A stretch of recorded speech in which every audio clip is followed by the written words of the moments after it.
I don't care if you agree or not. It is a great convo with so many different levels.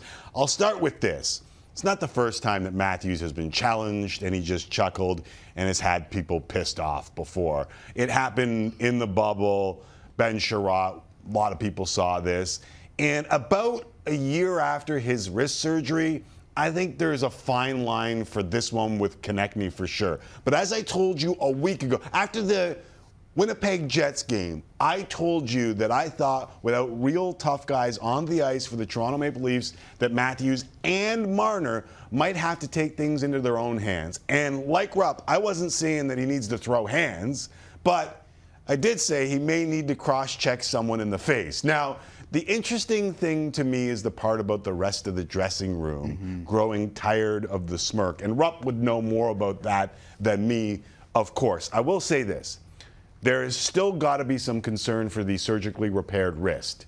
And what you saw last night from Matthews was a step. I mean, there are a couple of pretty famous moments where Matthews did nothing. This was not nothing. Like, he stood up for himself a couple of different times. So did other dudes. But there are times when Matthews did absolutely nothing. This is a step. But, Jesse, I'm still conflicted on this one because we have seen Sidney Crosby defend himself several times. But Sidney Crosby has also missed significant time in his career, including a big chunk of time after a cheap shot by David Steckel because Sidney gets into these spots. We remember Nathan MacKinnon, right? He fought Matt Dumba. What happened to him? Missed games with an injury, significant, though he ended up with a pretty good year, if I remember correctly, when all was said and done. Nobody in their right mind would ask McDavid to do this because he did it in junior and broke his hand. So the reality is this happens in hockey, and I really do think it's a great debate. But it's such a fine line. And remember, they used to do the same thing to Mario Lemieux, and he used to hear the exact same thing from everyone. Why don't you do something? You're big, you're strong, why don't you fight? I'm too busy winning Art Ross trophies, Hart trophies, and Stanley Cups, although there's one missing for Matthews here.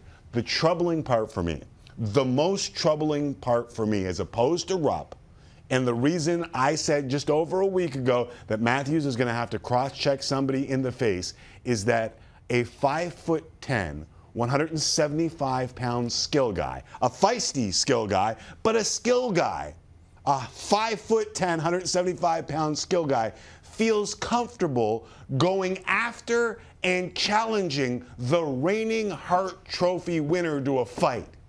How is Leafs management okay with this? For the last 5 or 6 years. That's more troubling to me than the debate on whether or not one of the best players in the world should have to defend himself or not smirk while doing it. Yeah, I mean, I think the fights with MacKinnon and McDavid and Crosby, frankly, are very good context and important context when it comes to this because they have suffered injuries in the past. We asked simply, do you agree or disagree with Mike Rupp on Auston Matthews? Let's get to a couple of responses here. Colton says, things changed in Pittsburgh when Crosby stopped crying every play and stood up for himself. Toronto needs that lesson.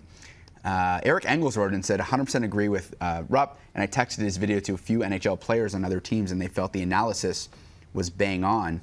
Steve Dangle, look, Matthews should avoid fighting at almost all costs, but there's 100% an element of truth here.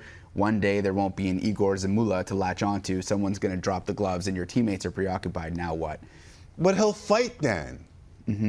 Like, You don't he didn't think have he'll to fight fight? Yeah, last he night. didn't have to fight, so he didn't fight. Yeah. And guess what? Wayne Gretzky had an Igor Zamula on the team and never had to do it. Like, there's a lot of people out here that want their cake and eat it too. You can't have the no fighting in the game and then have superstars having to fight for themselves. Like, that was the whole point of the code and the tough guy, was that you didn't go after our best players, and our best players in the game played because they weren't hurt from having to defend themselves. So stop, like, there's so many people that want their cake and to eat it too. Yeah, I'm not saying that properly. I would think the most, like you said, have their actually, cake and eat it too.